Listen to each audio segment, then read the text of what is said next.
Good Thursday evening, ladies and gentlemen. Welcome to another edition of the Sideline Junkies Thursday Night Throwdown. It's me, it's the big guy KG, sitting in with none other than the man himself, Fatso Calrissian, the Fat Poet. this guy has so many names. The Midnight Rider. Yeah, I told you I'm like Dean Malenko with names. I'm the man with 1,000 names. And look, we one day we're gonna sit down and just do a whole show, hour-long show, naming every name. We ain't got that many names. I don't think. Hold on, let me think. I don't know. If you go by Twitter, oh my gosh. So right now I think I'm Busted Parlay guy on Twitter. Oh well, I'm on Twitter. I'm Gordon Shumway's brother.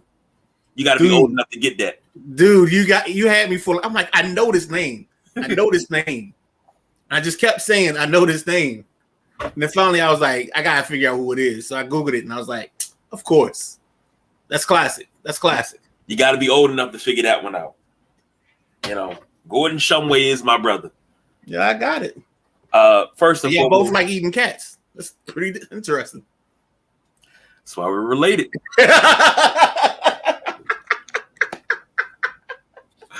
All right, my bad. Foremost, man, how you feeling? I'm in a good mood. Oh man, schedule coming out today. I've been looking at all that stuff. Trying to figure out who we play, when we play them. Because that's the biggest part about the schedule. It's not really who you play, is when you catch them. And if you don't catch them at the right time, you're gonna lose to a team that might be 5-11, but you caught them in their hot streak, or vice versa. You know, it may be like 11-0, and then you go into their city, beat them on Monday Night Football, and then they end up going to the Super Bowl. So it's all kinds of things. It's all about when you play teams. It's the best.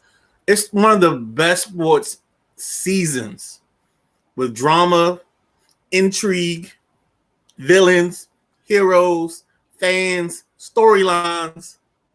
It's the NFL, baby. We're sitting around right now waiting to find out when. We already know what teams play who, just by the simple geography, but the simple system that the NFL has in place. But we're waiting to find out the dates. The NFL could have just rolled this out and be like, all right, here's the schedule.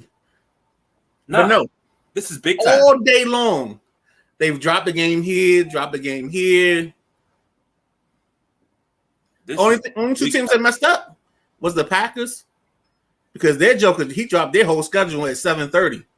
He must have been disgruntled. And the Giants, theirs got dropped like at 11. The NFL has turned themselves into. Let me go ahead and change this banner here, because we talking about the release party. The NFL has turned themselves into a year-round league, right? Because if you think about it, mini camps start June, training camp July, preseason August, regular season goes from the end of August all the way up until December. Maybe first week of January. Then you got the playoffs from January, the whole month of January. Then Super Bowl's first week of February. After that, you get a calm down for maybe about 2-3 days. Then you start talking free agency. Then the new league year starts in March. The draft's in April. Here we are in May with the schedule release. And what we back to? June. Every month is something. The NFL has turned himself into a 365 league. There is no vacation from it. Can you tag me in the live? Because it didn't pop up on my screen. Gotcha. But yeah, it's exactly what you said. It's a full year thing that you do. So you go from, once February hits and the Super Bowl is done, most people think, everything's over. But nah, you got the draft coming up. And you got free agency. And free agency is the craziest thing. Then you get the draft. So after 2 weeks of frenzy free agency where players are moving, now you're getting to pick the players. You get the combine, which I can't tell you the last time I didn't watch the combine. Like I said, I got in trouble one day because I didn't go to church with my girl because I wanted to see RG3 run the 40-yard dash. I wasn't missing that. Not live, no. I know he's going to put up a 4.4. Sorry. It's okay. It's all right. Uh, stick at home real quick. Looking at the Commanders, what do we know so far about the Commanders and their schedule for 2023? So right now, and this is all I'm gonna say. This is unofficial. I have the Cardinals at home week 1. That's a dub. We have the Bills at home week 3. That's a dub. We're at the Eagles week 4. That's a dub. Week 5, there's the Bears at home Thursday night football. That's a dub. Week 7, we're at home against the Giants. Week 8 at home against the Eagles. So I'd expect those 2 games to be bracketed by road games. Week 11, we're at the Giants. 12, we're at the Cowboys. 16 at the Jets.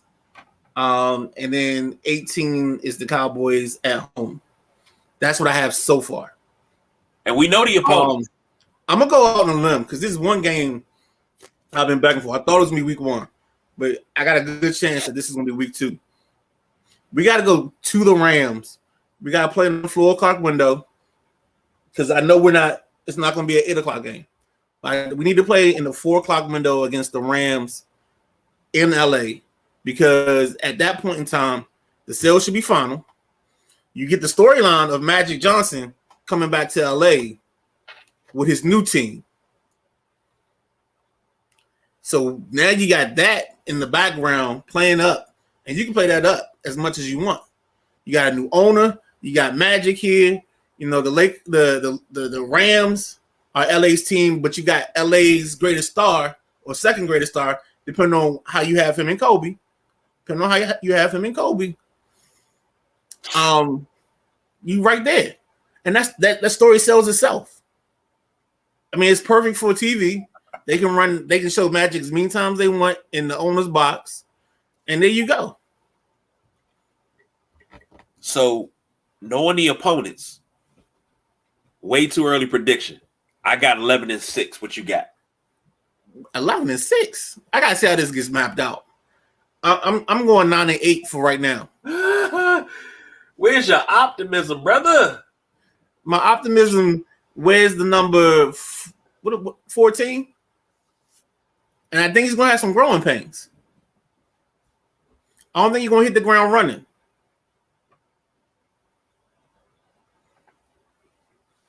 Let me write that in there. We gotta put that in the book. But that's my start. Now, of course, 8-game win streak. 8-game win streak. Okay. That's aggressive.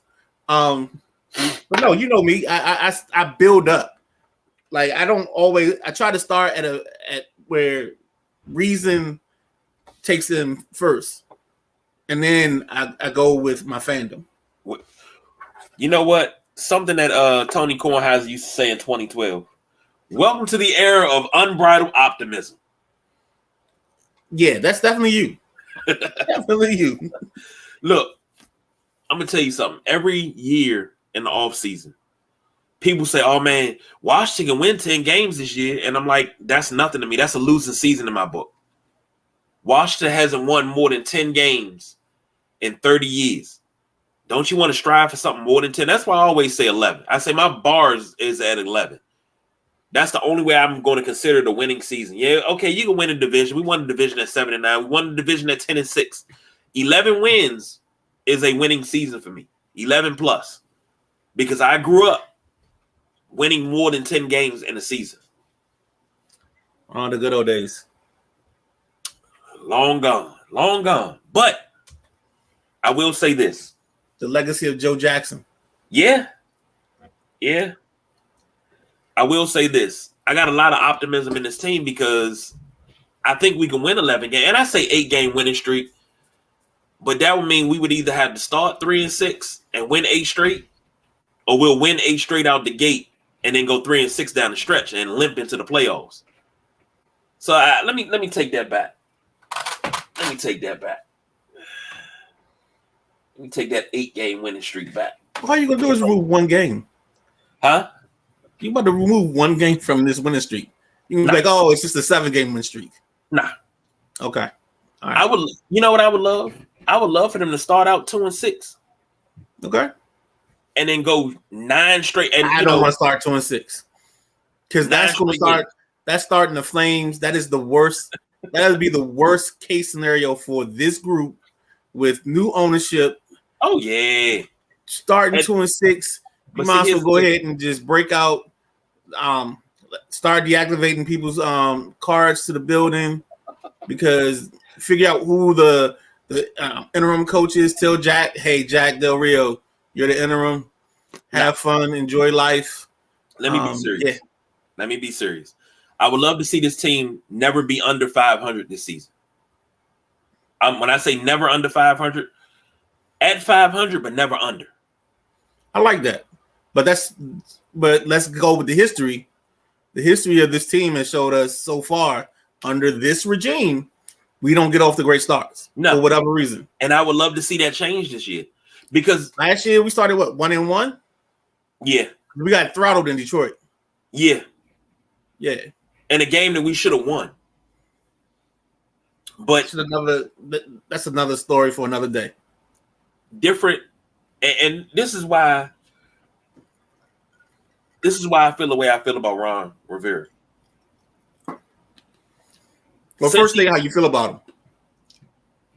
I love the guy. If I could, if he allowed me to, I would put on pads and a helmet and run through a brick wall for the cat. Okay. You know, I feel that way about him because I know what he's trying to do. Everybody says, oh, we need to get Ron up out of here. We need to get Ron up out of here. Ron hasn't had a quarterback. He has to keep going to get retreads. Hasn't had a quarterback since he's been here. Well, part of his problem was the biggest problem was you drafted a quarterback in a lame duck year for your coach before. So by doing that, that quarterback was caught in the middle of that coach trying to get what he wanted accomplished. And then the bad thing is, I mean, everybody talks about Herbert and Tua, but this team was never drafted either one of them because guys like you that were impressed with him going down the stretch and the way he played, you'd have thrown a tantrum, you'd have thrown a fit, you would have cussed and fussed everybody out of the building because they didn't give him a chance. They didn't give him the option to be the quarterback QB1 like he deserved to be. You didn't give him time to develop.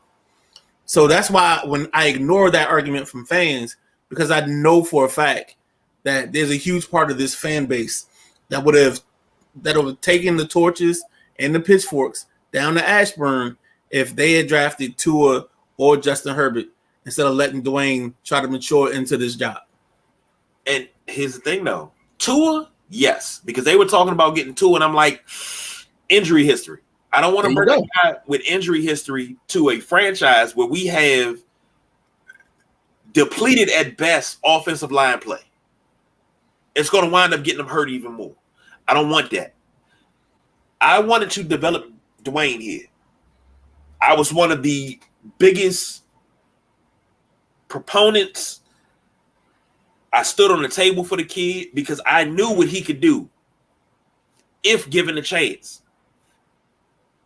Granted, Jay Gruden didn't want him, but just because you didn't want him didn't mean you didn't have to nurture him. That's just how I feel. I felt that he got a raw deal here, and it was real foul and real fucked up. And I believe, if you want to call it revisionist history, I believe wholeheartedly that if somebody would have just said Callahan took the time and he played so much better under Callahan because Callahan did a little bit more nurturing than Jay Gruden did. You gotta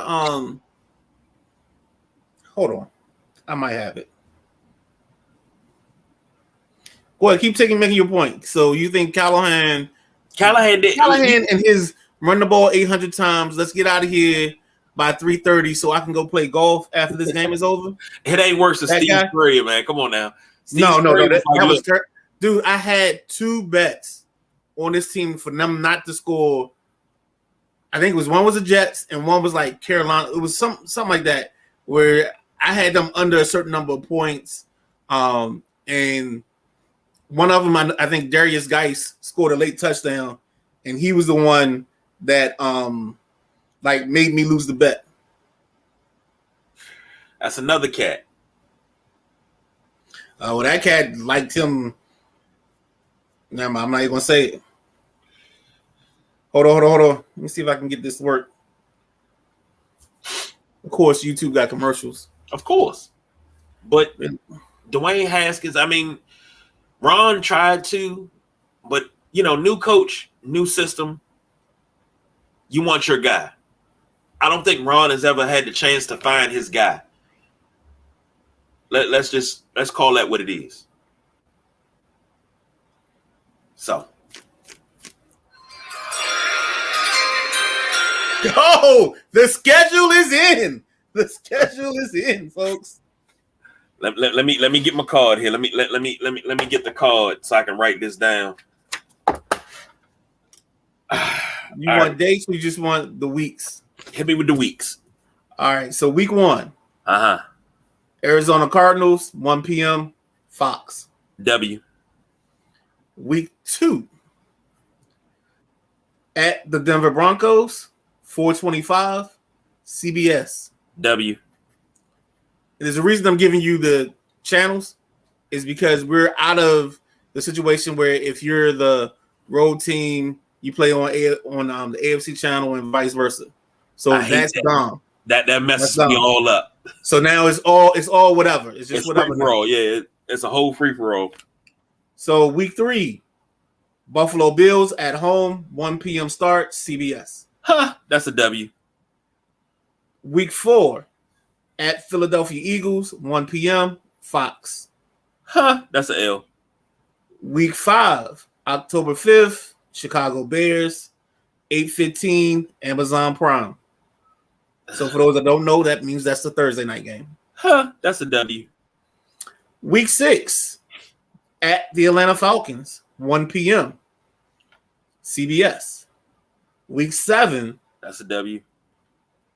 At the Giants, 1 p.m. CBS. That's a L. Week 8, home versus Philadelphia, 1 p.m. Fox. W. Week 9, Patriots, 1 p.m. Fox. That's a L. Week 10, at Seattle, 4:25 Fox. That's a L. Week 11, New York Giants, 1 p.m. Fox. That's a W. Week 12, Thanksgiving, at the Cowboys, 4:30 CBS. That's a big W. Week 13, the Miami Dolphins at Raul John, 1 p.m. Fox. That's a W. Week 14, bye. Week 15, at the Rams, 4:05 CBS. W. Week 16, at the Jets, 1 p.m. CBS. W. Week 17, at home against the San Francisco 49ers, L. 1 p.m. Fox. Week 18, against the Cowboys, time to be determined. W. And ladies and gentlemen, boys and girls, children of all ages, to watch the Commanders 2023 schedule. 3 preseason games, just in case you want to go a step further. Baltimore, Pittsburgh, and since we play in Buffalo, it won't be Buffalo. Baltimore, Pittsburgh,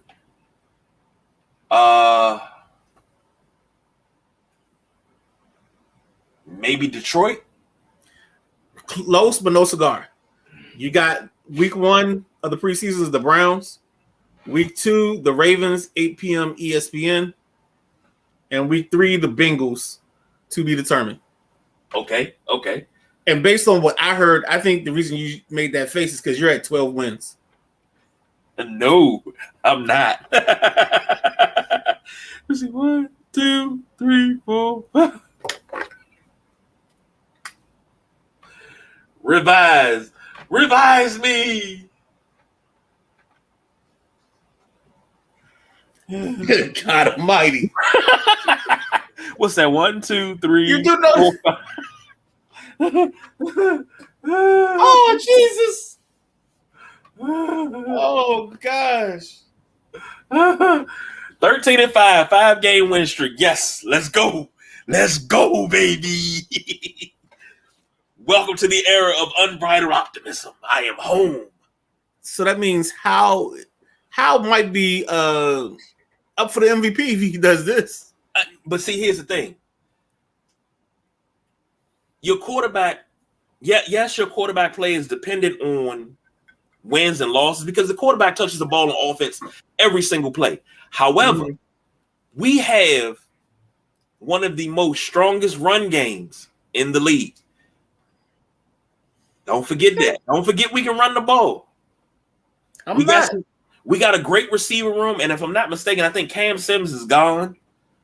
I don't think they brought him back, unfortunately. I think he's with the Raiders. Hurts my heart, but we have a really, really good receiving core. And Thomas Kennelly says, Ron never tried to find the right QB. He wanted Kyle Allen, who played 4 games at best for us. Yeah. And I think that's the one drawback about Ron being his. It's always retreads. I would love to see him groom a QB. Okay, but you gotta draft the QB, you gotta identify the QB, and to actually try to groom him. Yeah, and I think the other thing was, again, that's another place where the albatross that is Dwayne Haskins cast a shadow in this situation. And I'm saying that from the standpoint of his development, everybody wanting him to develop. That's a year, maybe even 2 years, because he gets cut during the COVID season. So that's the Browns' first. Because him and his fiance at the time was at the club partying, no mask. There we go, baby. There's no I in team. No, but there is one in titties.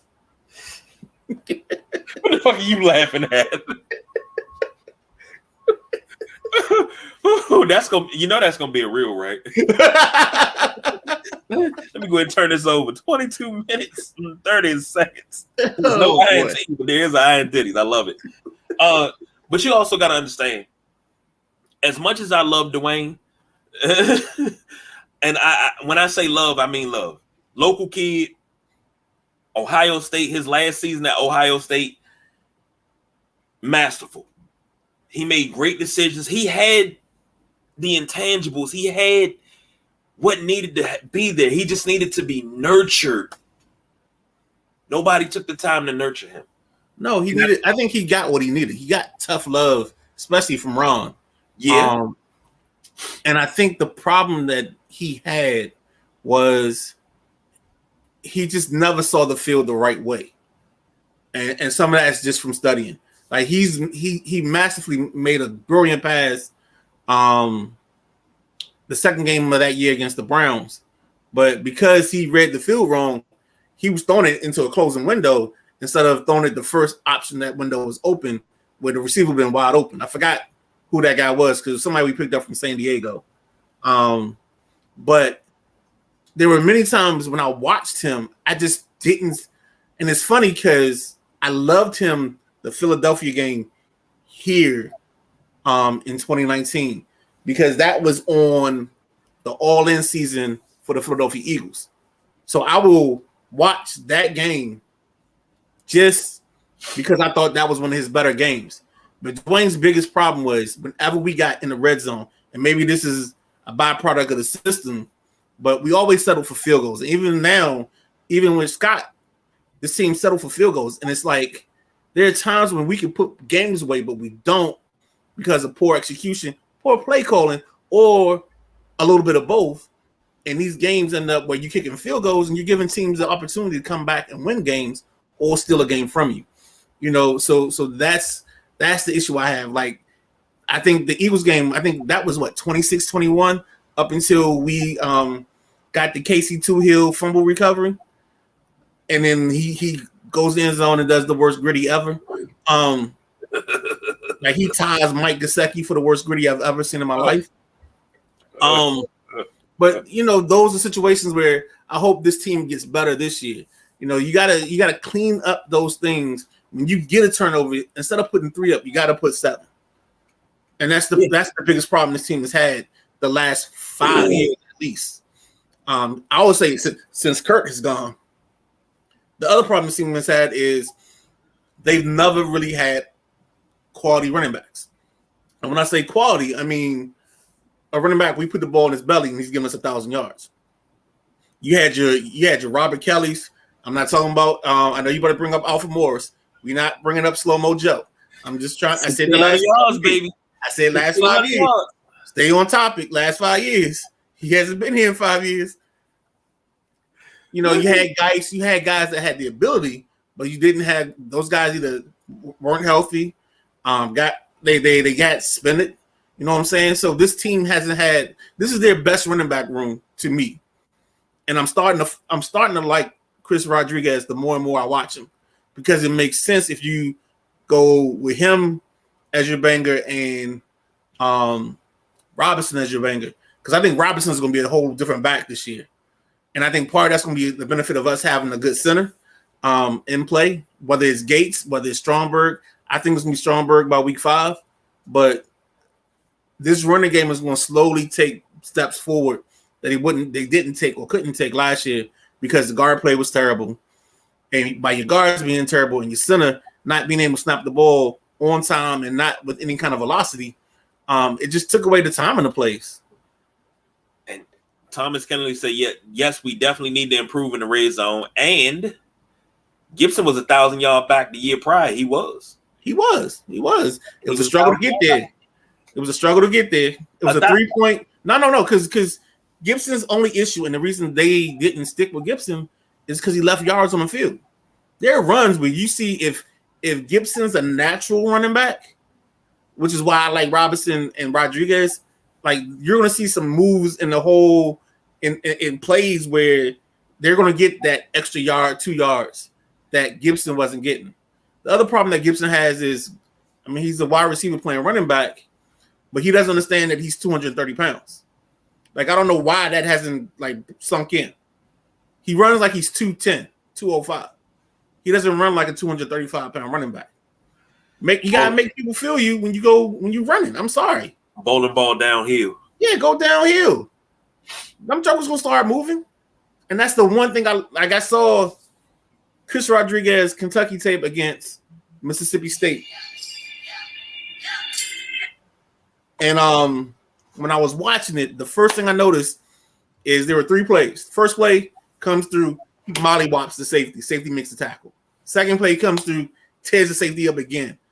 Third play, that safety came in and made a business decision and took a bad angle on purpose.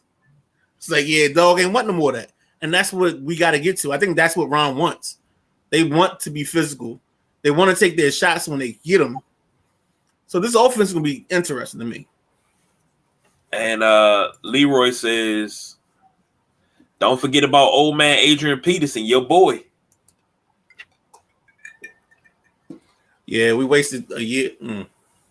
They cut him at the right time. Well, hold on. No purpose in him. Adrian Peterson gave you 16 games, 1,042 yards, 4.2 yards a carry, had a 90-yard run, 7 touchdowns. Mm-hmm.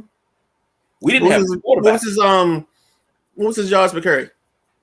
4.2. Okay. Which is about his season average. He's been in the 4s every year except for what year is that? 2012. That's when he ran for 2,000 yards, his rookie year. And yeah, his career average is 4.6, so he was on par. I always felt his stride was a little off. It's like he was normally a long strider, but then when he was here, he was a real fast strider. It was just like he didn't have a stride anymore. And I always thought he ran funny when he was here. But nah, it's the same angry running, like he's stomping through the whole. Look at him. Still, it's just You can get running backs anywhere. Why pay him league minimum for a 65-year-old man when you can get a young guy that's going to run the ball? Look at him in Minnesota. Look at how he ran the ball in Minnesota. Then look at him compared to when he left Minnesota, how he ran the ball. It's like he ran stiff everywhere else. Okay. I don't watch that, but okay. I'll take your word for it. Again, I don't waste time on, was he a 30-year-old running back? That's a waste of time. Is he 30? I mean, he at the point he came to us, he was like 32, 30, 31, 32 probably. Yeah, and he's probably one of the few running backs you would get after the age of 26 that was still productive. Say that again? He was probably one of the few running backs you could get after the age of 26 that was productive. Running back I just want you to pin that because I don't want you looking at me crazy when I say we don't pay running back second contracts. That's all I want. All I want. When you got a guy, asking for much. I get that. But when you got a guy that's still productive, now here's the thing. Emmitt Smith, he hung on too long. Jerry Jones only wanted him around to break the record. Once he broke the record, Jerry Jones was done with him. He had something to prove. That's why he went to Arizona. But somehow he's your king of running back. People's kings of running backs. Oh no, he's not mine. Walter Payton's mine. I know he's not yours. You know, Walter Payton people in this world, and he still had way more left in the tank. Some people in this world think he's the best running back ever. I don't know what they look at, but those people have never seen Walter Payton, Jim Brown. You know, they've never seen those guys run. All right, so let's go. What we got? Let's get off the schedule thing. Nah, you made me think about something. I'll tell you about that later. All right. Remind me, Jim Brown. Okay. Thomas Kennelly says they will use Gibson more out of the backfield. Remember, we have to replace J.D. McKissick. Yeah, that is true. Well, I think did McKissick retire because of the neck injury? Nah, I think he's just a free agent right now. Okay. I don't think anything has happened in terms of that. Okay. But I will go with the Gibson thing. I think you're gonna see him moved around a lot. You're gonna see him in some slot concepts. You're gonna see him in. I would love to see him in some of the like the Debo role a little bit, playing a little bit receiver and everything because they used him early in the season, and he actually had a couple of nice catches in the Jacksonville game and the Eagles game. But it was just like we saw that for 2 weeks, and then like all of a sudden Scott was just like, I don't want to go back to that. Like it didn't fit on the bingo card, you know, when he was rolling the balls and calling plays, because that's the only way you can describe his play calling to me. It was either that or he picked it out of a hat. Here's the thing: him split out wide, and you got to put a linebacker on him. He's beating the linebacker 9.5 times out of 10.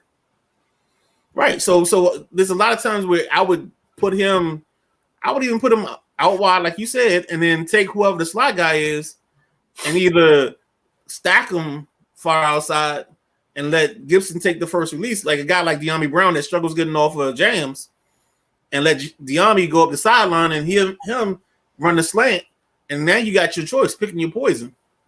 But I mean, you know, I'm not a play caller or anything outside that one time in Indianapolis, but we're not going to talk about that. Well, what we are going to talk about, we're going to do some NBA. All NBA teams have been released. Surprise, surprise, surprise. I think they got this one right. Yeah, well, your first team All NBA, Giannis Antetokounmpo, Luka Doncic,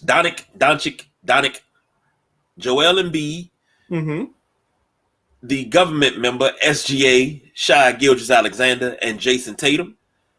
NBA's second team, Jaylen Brown. First team. That first team's SGA definitely belonged there because he dropped 30 a game. Embiid was dropping 30. Who's your questionable? Tatum, maybe? Maybe you move Tatum second. Maybe I don't know, but that's all I can think of. When I look at that list is, I mean, yeah. So second team. Second team. I lost it. Hold on. Second team. Jaylen Brown. Mm-hmm. G, buckets. The G stands for gets. Wardell Curry, Nikolai Jokic, and Donovan Mitchell. Can't argue with that. Okay, here's the thing. And I was looking this up the Tuesday night when we were talking. Do you realize that Steph Curry has more second team all NBAs than he does first? Okay. And this is what I always say. He's been on it's the same amount now. He's been on the first team 4 times, second team 4 times, and the third team once, and that was in 2018. And we have that age-old adage, the age-old argument, I'm sorry, of where Steph ranks among point guards. I love to pull that up and be like, is this your king? Is this your king? I knew this was getting here. I don't even know why I sat here and waited. Like it was, I knew it was happening. I love it. But I love Steph. Don't get me wrong. I love Steph. Oh man, I got something to tell you off. I got so much to tell you off air. There's things that came across today. Oh Lord. I almost burnt the house down yelling at these people. Third team, De'Aaron Fox, LeBron James, Damian Lillard, Julius Randle, and Domantas Sabonis. Surprised that LeBron is on the third team, but he only played 55 games. That's my point guard. Don't ever talk bad about De'Aaron Fox. De'Aaron Fox and Darius Garland. He would have been on that team. Huh? I would have thought that he would have been on the second team. Well, I mean, they gave second team to Wardell, as you call him. Well, I'm calling him by his name. What's his government name? I'm just saying what you call him. But no, I mean, I think De'Aaron's. I mean, I've been a De'Aaron fan since he came out of. I was big on him in that draft. It was him and Darius Garland were the 2 guards I was in love with because I think they came out back-to-back years. But I think that also speaks to the nature of this league now. By these guys being so young coming out, they're actually spending their college years learning the game.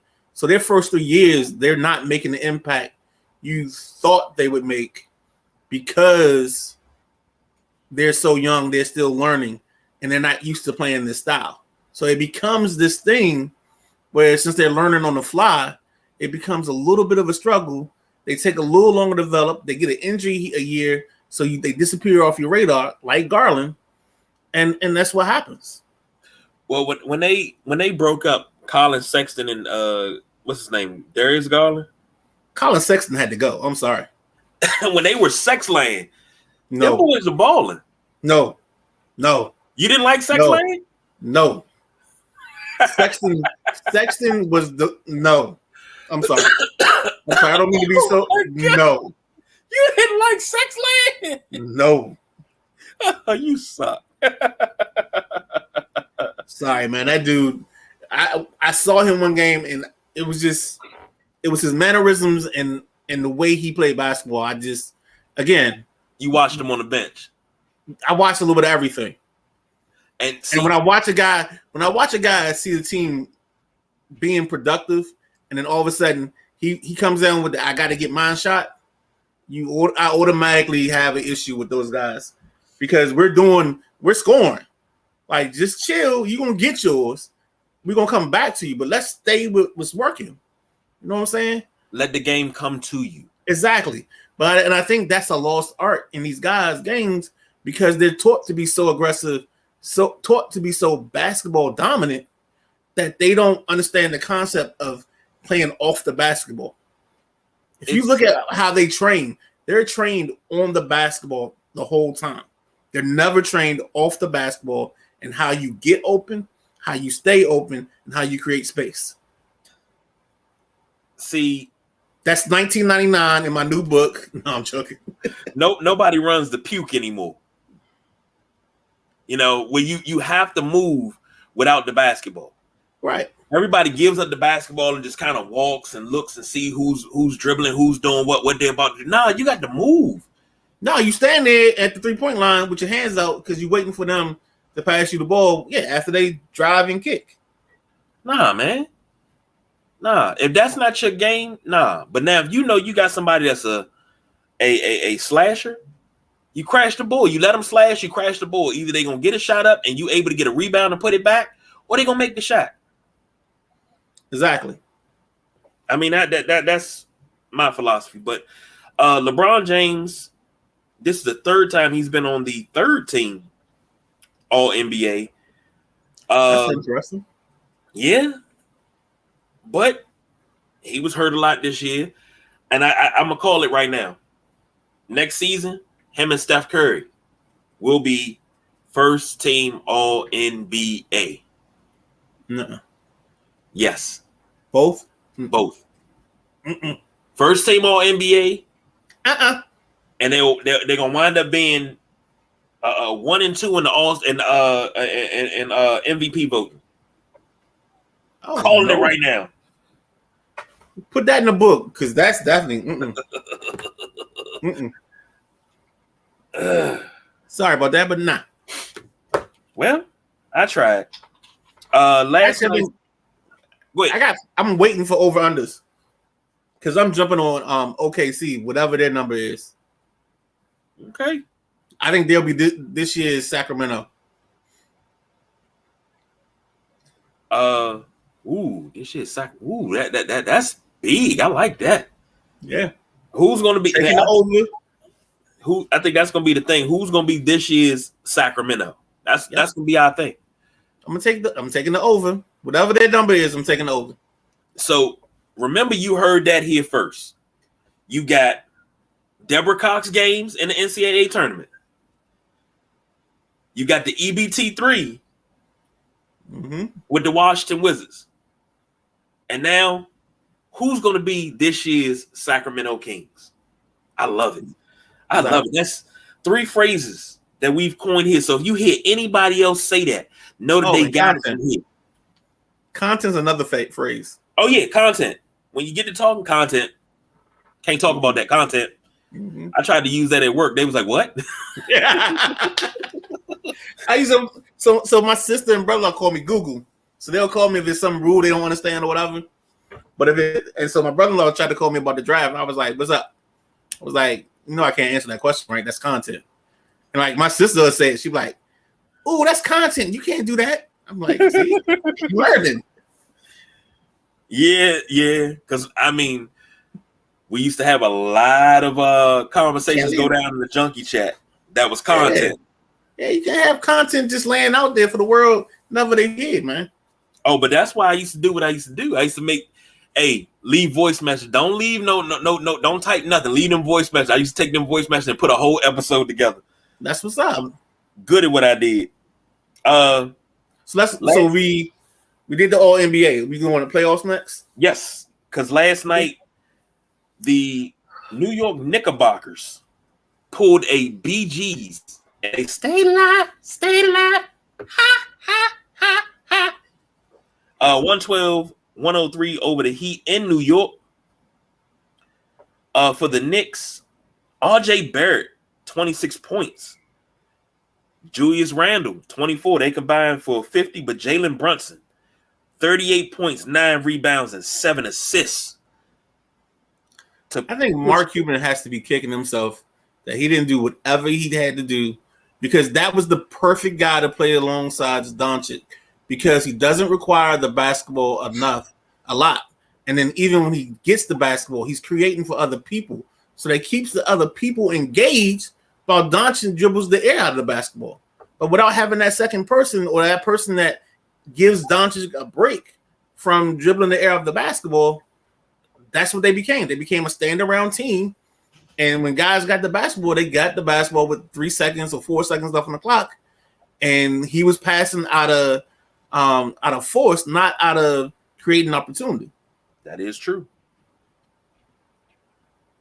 But I also heard that it was his dad that talked him into going to New York. Well, that's where Rick played. Yeah. Came up at Temple. Yep. His Mark Cuban said his dad, gave him great advice and he followed it. We just couldn't. The amount of money that we were trying to offer him wasn't enough. He went and got his money. Nobody's mad at it. He'll circle back. He'll circle back to Dallas soon, whether it be by trade or free agency. He'll be back in Dallas. It's over. Nah, he gonna enjoy that New York because they're gonna get rid of Randall this all season because they're gonna realize that he's either him or Barrett are one of those two with the liabilities. I think it's gonna be Barrett. I'm sorry to say it. I think it's gonna be Barrett, and that might be from a value standpoint. For the Heat, 19 points for Jimmy G. Jesus! Oh Jesus! That damn Jimmy G. All I needed Jimmy G was 28. 28 and a half, Jimmy G. You had a parlay. All I needed in my life. Bam Adebayo. No, 18. You understand? That's a G. Oh, we was going to Sizzler and everything. All right, I'm sorry. Struss gave you 14. Martin gave you 11. Duncan Robinson gave you 17. Just not enough to get past the Knicks. You think this will go 7, or do you think Miami closes it out tomorrow? I think both series that come back tomorrow have to get closed out tomorrow. Because the momentum and the buildings that you're going into. Because if it's in Miami tomorrow night, that means they're going back to New York for Game 7 in the Garden. The Mecca of basketball, baby. You know how ridiculously insane that building's going to be for Game 7? Like they just need to go ahead and cut a hole in the roof and just take it out because they're going to blow the roof off of that place. If they get a Game 7 in that building's going to be so electric. Spike Lee is not going to sit down that whole game. Nobody's going to sit down that whole game. It's going to be nothing but white tees and Timbs. Hey, yo, B. Watch yourself. On the Western side. And Biggie. That's all they be playing. On the Western side, not only did the Knicks stay alive, but the Warriors stayed alive too. Beat the Lakers last night, 121-106.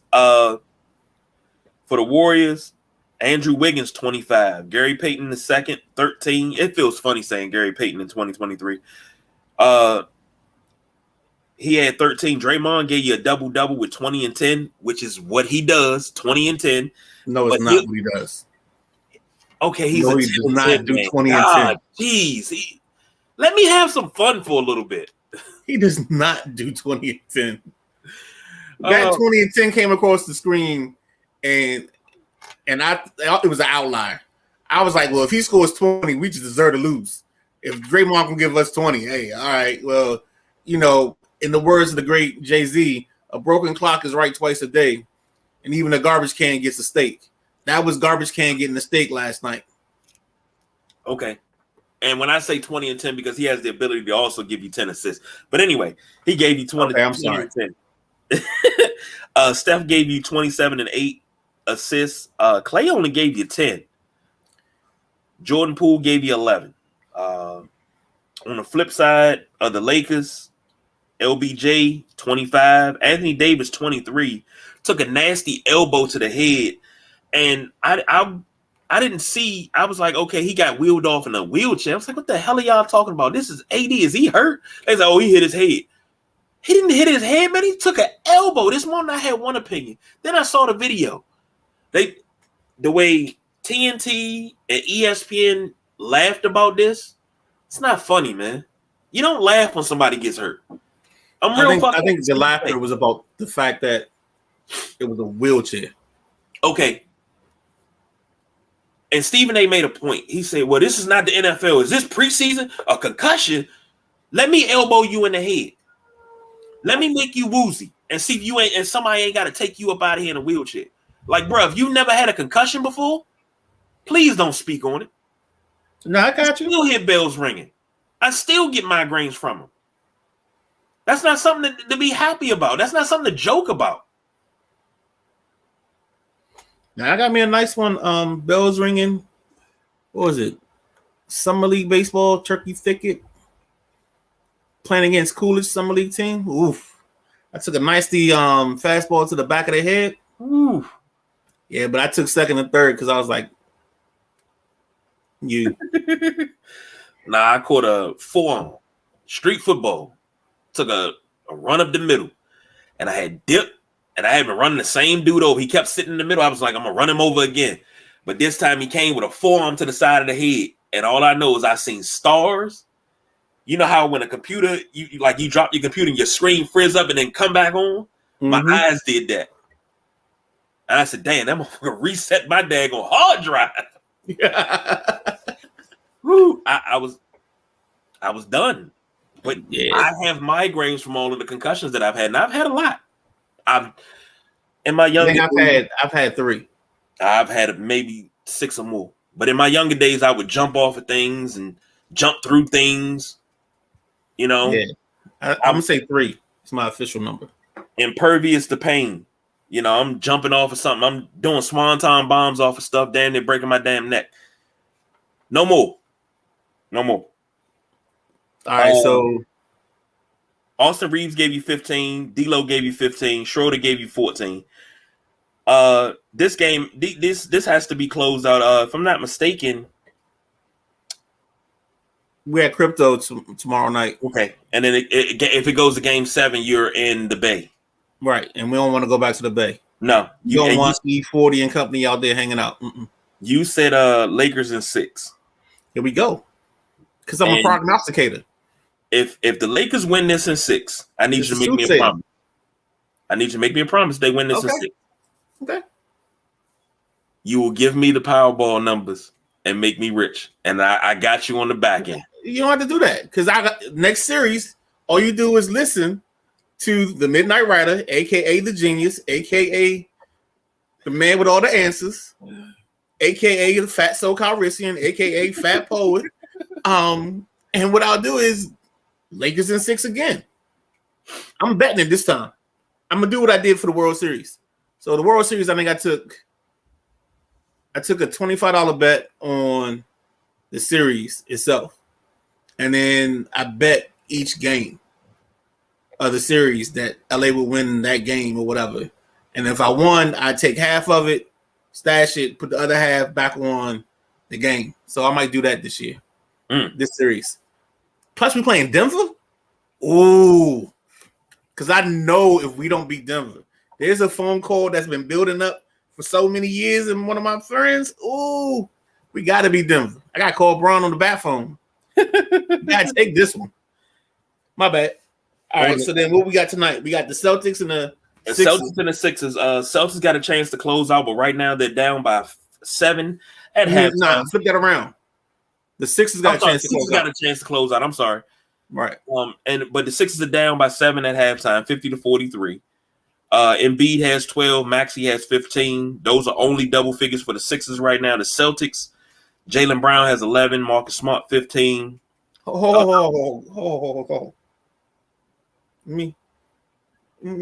might have to repeat that for me real quick, because we got a little parlay going.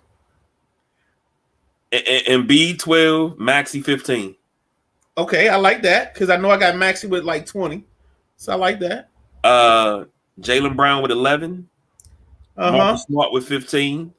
Does Jaylen Brown happen to have any 3-pointers?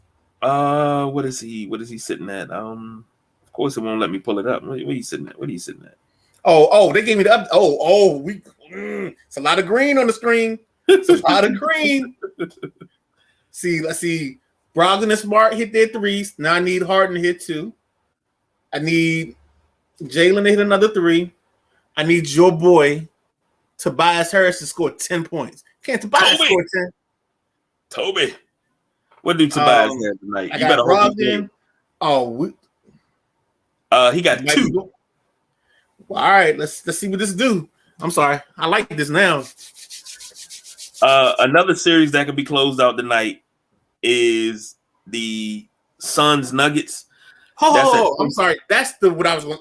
I'm glad you stopped. I'm gonna stop you because Philly, Boston. It's the reason I wanted to talk about this. Okay. Because if Philly loses, this will be another situation where Doc Rivers has blown a 3-1 lead in a series. Well, no, I'm sorry, not 3-1, but a 3-2 lead in a series. So we have to start questioning his legacy at this point.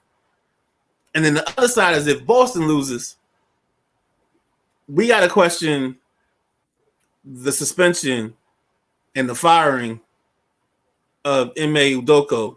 And does that come with the caveat of them damaging the future of this franchise because they fired their coach off because he got a little strange? Well, it wasn't strange because it was in the office, but you know what I mean. He dipped his pen in the company's ink. Yeah, that's it. A couple times. Quite a few. Yep. I will say this. Outside of that 2008 Boston team and that 2010 Boston team, Doc Rivers in Orlando, and maybe Lob City with the Clippers. That's Doc's legacy. Every other team outside of that, in my opinion, he's done. And don't get me wrong, I love Doc Rivers, but he's done nothing. These teams are so good that they don't get anywhere. Him and D'Antoni are on the same level almost. He's a step above D'Antoni because he has a championship. But they do the same thing. They run. Right, you're absolutely right. Uh-oh. Ah, shit. There we go. You good. Come on. But it doesn't translate because D'Antoni wants to run that up and down game, which is cool during the regular season, but you have to have a set half-court offense in the playoffs. I say it every year. Okay. I'm with you. I'm calm. But yeah, go, Maxie. We'll have to start questioning Doc Rivers' legacy. And speaking of 52-45, Celtics up. 10 minutes and 50 seconds left in the third quarter. Okay. Speaking of coaching, Scott Brooks is supposed to interview, I believe, for the Milwaukee Bucks job.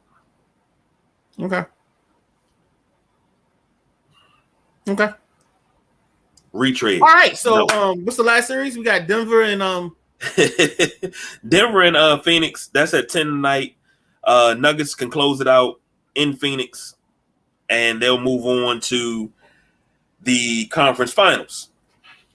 So let's move on. We got 2 segments left. Real quick, because Jamal Murray's out because of sickness, and Ayton's out because of an injury. And the only thing we talked about this when the series has started about injuries, and I'm gonna get off of this point real quick. But it's amazing to me how these cats have these injuries, and at 3:00 they're saying they're not playing. Like, you're not gonna run out on the court and at least try to figure it out? No. Got to take a shot? No. So I don't know, man. And I think that's part of why they were laughing last night with him going off in the wheelchair. It was just like, yo, like, there's got to be a level of toughness. I mean, I understand you got your bell rung, but you didn't hurt your knee. You didn't mess up your legs. And if you got somebody walking beside you, they can hold you up. That's why I think some of the ridicule came from the wheelchair with Anthony Davis. I don't think it was warranted, but hey, who am I? I'm nobody. 2 seconds left. Let's go. Let's close it out. Well, shoot, we can't close out. We got a little bit more to go. I said 2 more.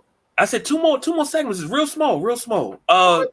We lost 2 legends. Well, a legend and a really, really great player. Denny Crum passed away 2 days ago. We supposed to talk about it on Tuesday. So he was 86. Yeah. Hold up. What year did they win the title? 80 and 86. All right. My job is done here. I don't need to expound upon what I was just about to say because the numbers took care of themselves. 675 and 295 overall, 2 NCAA division titles, 6 Final Fours, 3 MVCs, 12 Metro Conference regular season titles, 11-time Metro Conference tournament winner. On the other hand, the other great player that we lost, I can't say great player, but He has a historic distinction. Joe Cap, former quarterback of the Minnesota Vikings, he passed away as well. He has the distinction of being traded from the CFL to the NFL. Always remember that. Go look that one up. That's a real historical thing for you. Coming into the weekend, and rest in peace to both of them. Prayers out to their families, friends, and all the ones that they've touched. Coming up on the weekend, we got the Defenders, so let's go. Shields up. Left shield up. Who are we? God. The Defenders. That's the other thing I was going to tell you about. I knew it was something else. So, through the grapevine, Rev T was on the Brian Mitchell show this morning. He says, and I apologize to the guy already. This is not disrespect, but it's just the way his name is. But I think it's DJ O Goody Woody. DJ Woody. Oh Goody. All right, so DJ O Goody Woody or Woody O Goody. I apologize in advance if I'm messing your name up. It's not a sign of disrespect. He's dropping a new song for the Commanders this year. So I already know you're going to be heavily involved in that. You might be in the video. No, I didn't get my shirt in time. But you had the invite to the video. Of course, he invited everybody. I rest my case. XFL DC Defenders against it's the Arlington Renegades, right? Yes. And the Renegades picked up Luis Perez mid-season, and once they picked him up, they got hot. The only sad thing about this playoff setup is they took the two best teams from each division. So what should have been the Battlehawks, the Dragons, the Defenders, and the number one seed from the West or the other division became the other team in the West and Arlington, and then DC against the Sea Dragons. So we missed out on one of the better teams in the division or in the league being in the playoffs just because we just took the top two teams. And I wonder if that's going to change at any point in time. Off of that tangent, back to the game. I think the Defenders are the most consistent team in this league. The only problem is they struggled this year with this team, the Renegades. I think they beat them 28-26, and the Renegades were a conversion away from taking it into overtime. So I wonder what the Mad Genius has up his sleeve, because Greg Williams, second G stands for genius, is one of the most innovative guys, most well-prepared guys in as it comes to defense. So I would love to see what he comes up with for this situation. All right. But I'm taking the Defenders. I'm taking the Defenders as well. That's Saturday night at 3. I'm sorry, at 8. God, well, I'm just off now. Calm down. Let's wrap it up. This particular graphic right here, about basically what you're looking for, and if you want to do certain things in NBA, and then, basically if you want all of these things on this list right here, you play with Michael Jordan. This was reposted by Steven Jackson, and I sent it to BJ. I screenshot it and I sent it to BJ. I'll send it to you too. And a gentleman commented, he was like, y'all do anything to uplift y'all childhood heroes, whatever. Steven Jackson commented back, you're a fan. I played the game. Not just to Steven Jackson, but to anybody. If that's your rebuttal every time somebody has an opinion about a sport you played, we all played the game. Yes, you played at the highest level. Great. But you getting bent out of shape and you got to throw it in everybody's face and say that you played the goddamn game. Yes, we know you played the game. You don't have to throw it in everybody's face that you played the fucking game, man. Everybody has an opinion. All that shit right there, either speed past it and don't say nothing, but you don't have to say that every time. He's not the only one that says it, but this goes to everybody that says it. That's some lame-ass comeback shit.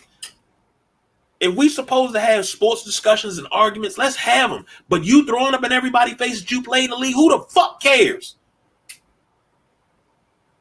Just because you played in the league don't make your opinion any better than mine. So, I'm done. So that argument, I get it a lot. You know what? I'm almost curious now. I would love for someone to start some kind of voting system for the old players or the players that played the game and see how they would vote on some of these awards. Because I'm tired of them standing behind, oh, I played the game, I know more than you. Because I would love to see, or the comparison of who they pick compared to who the league or the media picks. I would love to have that compare and contrast situation. I think it would be great. I think it would be awesome. And I think it would kind of break down some of the elements of this argument, because when I see the top 100 from the NFL, I cringe because I don't think it's right 85% of the time. And I think part of it is, again, it becomes like the Pro Bowl. It's a favoritism thing. It's a thing of a guy you like. And I'm not sure if it always gives you the best guy or the best person in that situation. So that's why I want to see them put their words into play and back it up with their actions. I agree with that, because Shaq has a habit of dogging every big man in the league. That's not he's not dogging every big man in the league. But every big man, I give him 60. I give him this. Okay, yes, you were one of the most dominant players in the league. The most dominant, no. And I love Big Shaq. But Wilt Chamberlain will always be the most dominant player because they changed the rules to neutralize Wilt. They didn't change the rules to neutralize Shaq. They changed the rules so he could get beat up more. But when you start talking about comparing errors and, I give him 50, I give him that. Okay, great. I would expect nothing less from a former player. It's just when you some people outright dog certain players to make another player look good. See, that's my problem. But you're not paying attention to the mantra that is Shaq.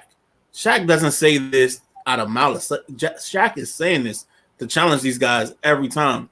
And if you listen to him, he tells you off the break, I don't hate Dwight or I don't hate this person. I just see more. I see more ability, more options, more talent there than they're getting out of their product. The same way people were mad with him about the comments he made about Spider during the bubble.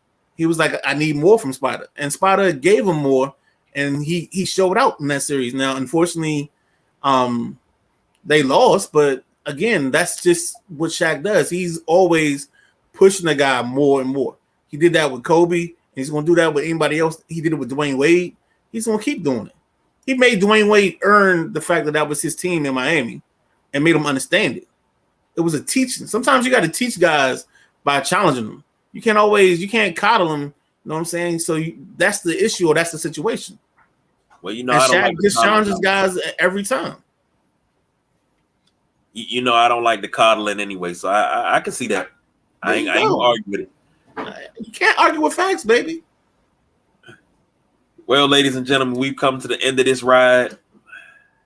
Hopefully, we'll be back. When we come back on Sunday, the Midnight Ride and myself, hopefully we're talking a championship for the city, which is DC. It's an XFL championship, but hell, I'll take it because we can hang that banner beside our Arena Football Championship, our WNBA Championship, our World Series Championship, and our Stanley Cup Championship. We can hang that banner right there with it. So hopefully that's what we talking about on Sunday. But before that, I think we got the WrestleManiacs on Saturday. Right. So until then, that's the Midnight Rider. That guy right there. That's the Midnight Rider. I'm the big guy, KG. Remember our motto, baby. We don't do no overtime. We are out of here.